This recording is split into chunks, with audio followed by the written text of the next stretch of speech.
Let's call on our starting lineup from our Philippine Air Force. Let's start off with jersey number 1, Rhea Di Maculangan. At number 4, Yari Yongko. Wearing jersey number 9, Judy Ann Caballejo. At number 10, Micah Ortiz. Wearing jersey number 12, Joy Gazelle Cases. And their team captain with jersey number 11, Liza De Ramos. Libero, number 14, Camille Abanto. Head coach, Mr. Clarence Ayi Esteban. Calling on our Lady Troopers from the Philippine Army. Let's start off with their team captain with jersey number 3, Joanne Bunag. At number 5, Mary Jean Balse. Wearing jersey number 6, Jacqueline Alarca. At number 7, Christina Salak. Wearing jersey number 8, Jovelyn Gonzaga. And at number 13, Rachel Ann Dakis. Libero, number 10, Angela Nunag. Head coach, Mr. Rico De Guzman. This is game 1 of the finals for the bronze. The best of luck to both teams. Ako ready na, kaso ikaw parang hindi pa eh. Sarap na to. Mamaya papakita ko kung anong binigay naman ni Jack Janela sa ating pasalubong ngayon galing Japan. Naman. Hindi ba punta Japan si Jack? Baka may kamag-anak siyang galing doon. Ang sarap-sarap naman. Seaweeds po ang kinakain namin ni Michelle Gumabao ngayon. As we get this game underway, Micah Ortiz nakakuha ng unang puntos para sa Philippine Air Force. Yung mga patented running attack ni Micah na isa sa mga dahilan kung ba't sila umabot sa Final Four. Talagang wala naman talaga makapigil dun sa running attack ni Noel. Bihirang-bihira makita na na-block itong running attack ni Micah Ortiz. And now, Rhea Di Maculangan, number 1 in terms of serves. Itong kupunan ng Philippine Air Force sa ating liga. Rhea Di Maculangan, a big factor doon.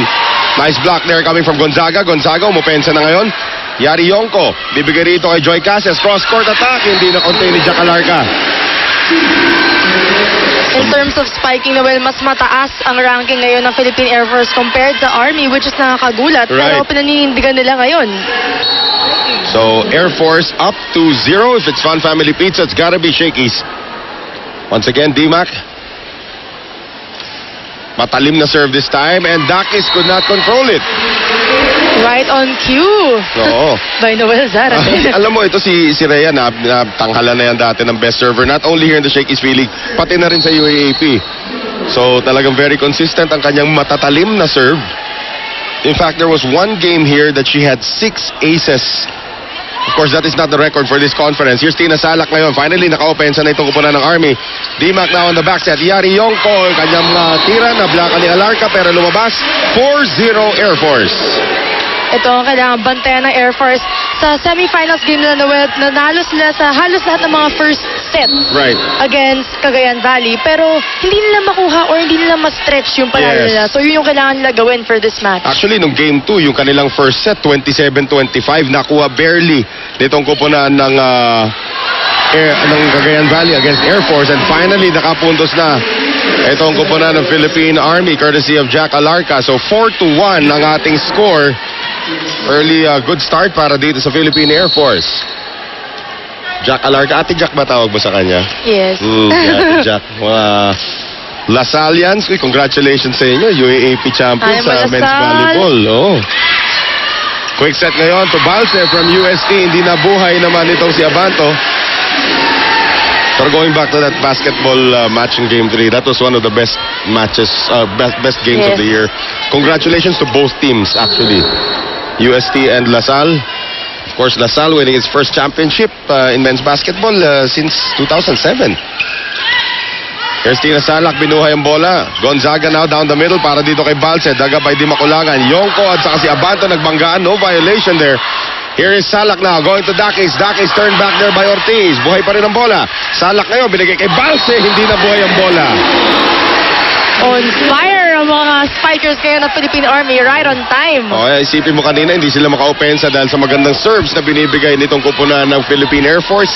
And now that is 3 straight points for the ladies in green. Here's Jack Alarca. And Caballero could not contain it. Di na rin mahabol yun ni Dimac. So 4-0 kanina, ngayon 4-all na. Well, Noel, di mo rin naman maikakaila na isa sa mga best servers Ay, din ng naman. panahon yan, Jacqueline Alarca. Anong panahon niya hanggang ngayon? Hanggang ngayon. Hanggang ngayon, one I of the stand best corrected. loaded yung mga tira nito si Jack Alarca. Jack Alarca, another great serve coming from the former UAAP MVP. 5-4, that's 5 straight points para dito sa koponan ng Philippine Army Lady Troopers. Alarca once again to serve. Ganda ito. Ito yung magandang angle ng bagong camera natin. Siyempre, kasama pa si line judge. Rexona anti-perspirant deodorant, it won't let you down. Cases gives up a free ball. Nunag. Salak combination. Dakis turned back by Yonko. Binuhay naman ni Salak. Balse. At nahanap na naman ni King Balse ang linya. Hindi daw. Labas daw. So 5-all. Isipin mo rin kung gaano kapagod na itong Philippine Army na to. 14 sets ang seri nila against Smart Maynilad. Ilan? 3 games lang yun. 3 games. Noel. Oo. 14 sets. Tuloy-tuloy pa yun. Oo.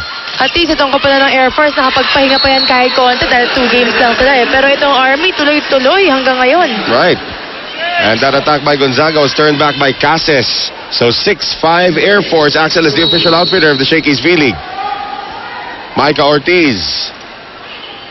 Alarca, napalakas, pero hindi naman ma-convert ni Cases. Backset ngayon, Gonzaga at tumama ba sa 4 touches. Tayo si Rico de Guzman. At sabi ni Coach Kung Fu, tama yung tawag. Good eye. Our first referee. Pati na rin si Coach Kung Fu Reyes na nakikita ko pag UAAP basketball coverage. Nanonood sila supporting their former school, UST of course. Here's the shot by Gonzaga, dug up there by Yonko. Dimac going to Cases. Cases iuhulog, Balse is there. Salak now going back to Ging. Ging turned back by De Ramos.